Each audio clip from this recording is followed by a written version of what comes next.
Bags. Hey gang, I'm Dr. Who. This is Accounting is a Joke, where accounting makes sense so you can make dollars. Today we're going to take a look at a proper illustration of how to record and calculate the 3 depreciation methods. So if you're unfamiliar with depreciation, don't fret gang, I dropped the link to get you up to speed in no time. So with that being said, let's get it. Alright, so it tells us on January 3rd, 2024, Rapid Delivery Service purchased a truck that cost $100,000. Before placing the truck in service, Rapid spent $3,000 painting, $600 replacing tires, $10,400 overhauling the engine. The truck should remain in service for 5 years with a residual value of $12,000. The truck's annual mileage is expected to be 32,000 miles in each of the first 4 years and 8,000 miles in the 5th year, 136,000 miles total. In deciding the depreciation method to use, the general manager requests a depreciation schedule for each depreciation method, straight line, units of production, and double declining.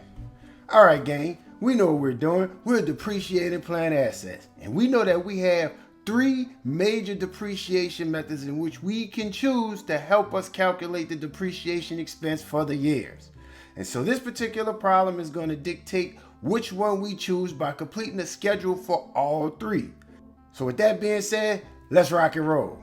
So it tells us to prepare a depreciation schedule showing asset costs, yada yada yada, book value, all this beautiful thing. Gotcha. So straight line method will be the first attempt. Alright gang, they've given us a beautiful table to fill out, and basically they want us to fill this table out by utilizing a straight line. And we know that the straight line method basically gives us an average depreciation expense per year that shouldn't change throughout the life of the assets. Therefore, the formula we're going to use is simply the cost minus salvage value or residual value. Remember gang, cost minus salvage value equates to the depreciable cost of the asset. So we're going to take that amount and divide it by the useful life. So let's fill in this information. But first things first, we have a few costs that incurred that we need to decide whether or not we should properly capitalize them. Remember, if we're capitalizing costs, they must be included in the initial cost of the asset, meaning those costs will be debited as well, gang. And the rule of thumb is, in order to become a capitalized cost, it must help the asset get to its intended purpose. And so we're going to analyze each cost to make sure whether we capitalize it or not. So it tells us before putting the truck into service, they had to paint the truck for $3,000, replace the tires, and overhaul the engine. Gang, each one of those particular costs must have to incur in order to get this truck to run it. And so all of those individual costs will be capitalized, which means our initial asset cost will go from the basic cost of $100,000 to the total cost of $114,000. Now that we have that, we could successfully calculate the depreciable cost, which will not change throughout the life of the asset. And as I've already mentioned, depreciable cost is simply the cost minus the salvage value. And it shows in this description that this particular truck had a residual value of $12,000. Therefore, if we subtract $12,000 from $114,000, that will give us the depreciable cost of $102,000, gang. Next, we are going to input the useful life. Again, a number that will not change throughout the life of the asset for this particular problem. It told us that it should remain in service for 5 years, so we're going to go ahead and put that. All we have to do is divide 5 into $102,000 to get the depreciation expense for the 5 years of this particular asset. And that will give us a total amount of $20,400, gang. And so now that we have the average depreciation expense throughout the life of the asset, we can calculate the accumulated depreciation for each year. Now remember gang, depreciation is an adjusted entry, which means that it is performed at the end of the period, i.e. the end of the year. And we know that the depreciation journal also credits accumulated depreciation, which is a contra account to the actual truck. Throughout the life of the asset, as it gets depreciated each year, accumulated depreciation does just that, accumulates. It grows, it grows, it grows by the depreciation expense each year. Therefore, for our first year's accumulated depreciation balance is simply going to be $20,400, gang. But what'll happen for our second year depreciation?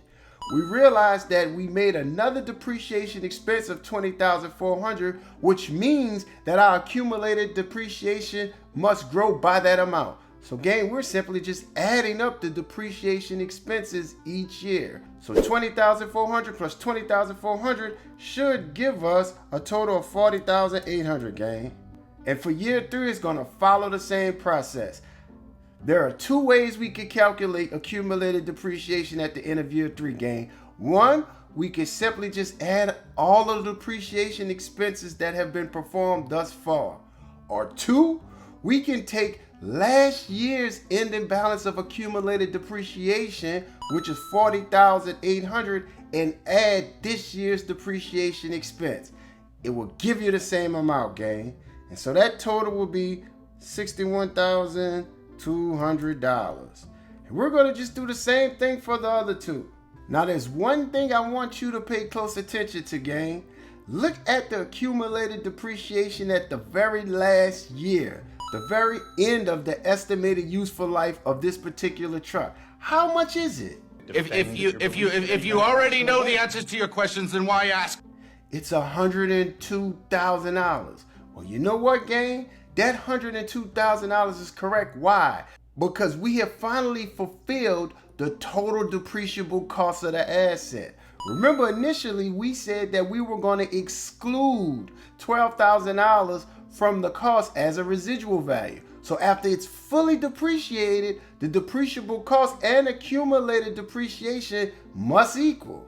And so in terms of our book value, since accumulated depreciation is a contra account to the truck, as we report the asset on the balance sheet, we must always subtract the accumulated depreciation. Therefore, our book value formula is always, gang, cost minus accumulated depreciation. So for the very first year, since we didn't depreciate the asset, our asset cost will be its book value. That makes sense, gang. But what will happen after we depreciate it? Well, our accumulated depreciation as of year 1 will increase to $20,400, which means we're going to take that initial cost of $114,000 and subtract the 2. That should give us a cost of $93,600.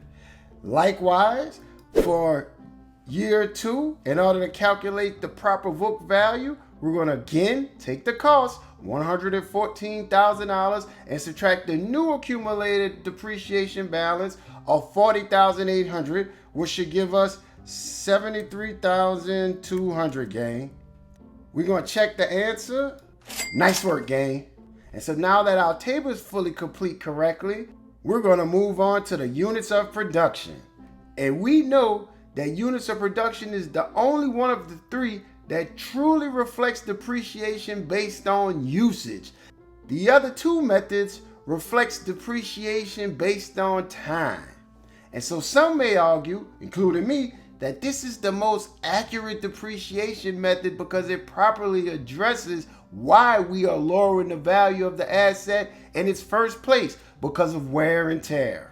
And so the formula for UOP is quite similar to straight line. The only difference is the denominator. We're going to take the depreciable cost and divide it into total estimated units. Once we get that particular number, that represents a rate, gang, in which we're going to depreciate the asset by each unit used. And so they want us to first calculate that rate. And so to calculate the rate, we're going to take the cost minus the residual value divided by estimated life in units, and that will give us the rate. So let's plug a chug, gang. $114,000 minus the $12,000 divided by, it told us in the description, the estimated total was $136,000, gang. So that's going to give us a rate of precisely 75 cents. We're going to check the answer. Well done, gang. So now that we know that this particular asset is going to lower its value through depreciation by 75 cents per mile driven, we can fill out the schedule. So our asset cost, we already know, is $114,000. And our depreciation per unit gain is going to be the rate we just calculated, which was 0.75. Next, we must fulfill the number of units, and in this particular situation, units are reflected by miles driven per year. We saw in this description that the truck's annual mileage is expected to be 32,000 miles for the first 4 years, then change to 8,000 miles in the last. And so we're going to input that gain. And once we've completed all of the miles driven each year, all we have to do is multiply the rate times the units. And so we're going to input the answers. And so once we have the depreciation expense gain, you know the deal. It's time to calculate the year-end accumulated depreciation balance for each year. And as we said before, it's going to accumulate based upon the depreciation expense of that year. So we're going to plug in the answers. And last but not least, gang, we can now calculate the book value for each year. And remember, our book value will always be cost minus accumulated depreciation. So we're going to input these amounts correctly.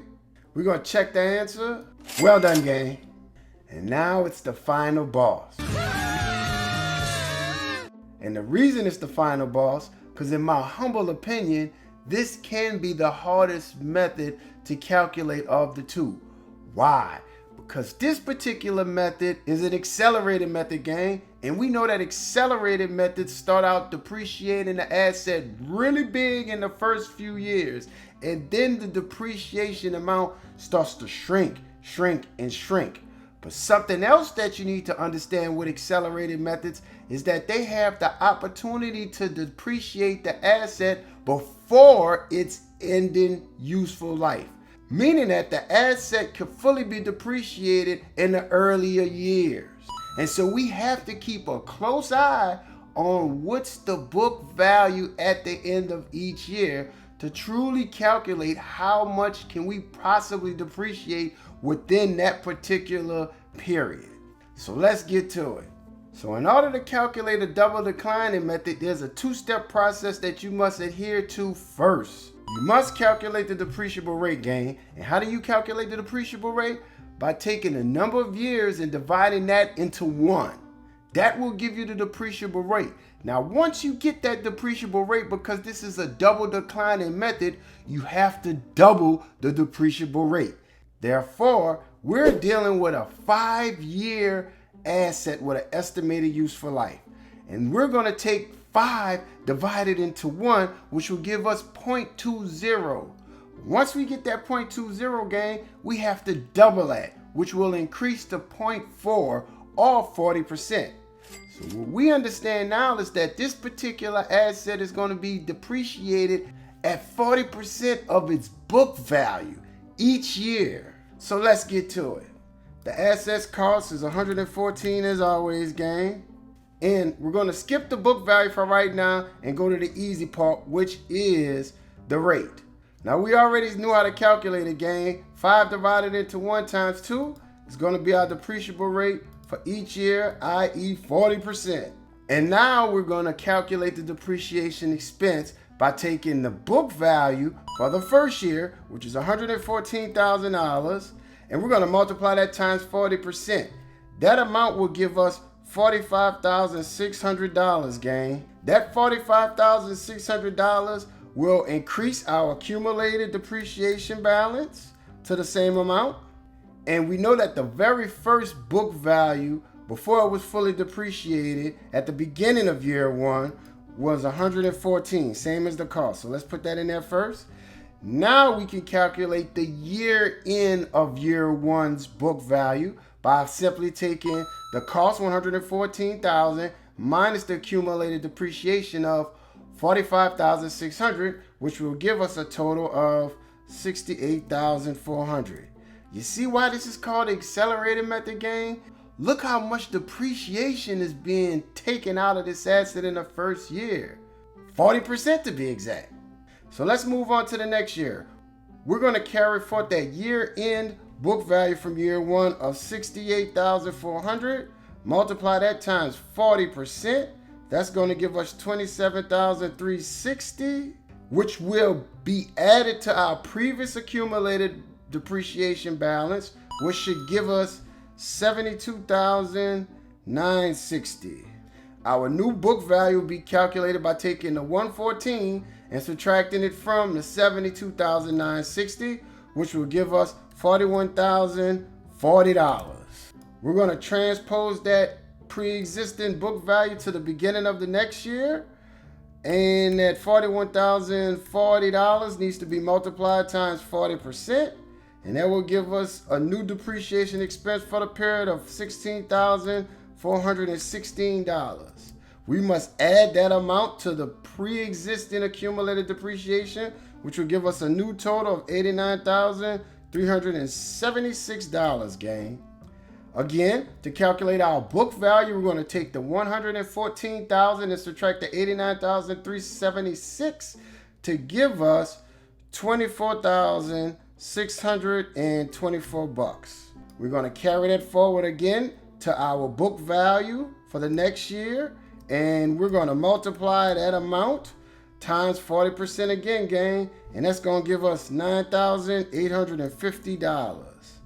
We're going to take the $9,850 and add it to the accumulated depreciation, and that will give us a total amount of $99,226, thus causing our new book value to be $14,774.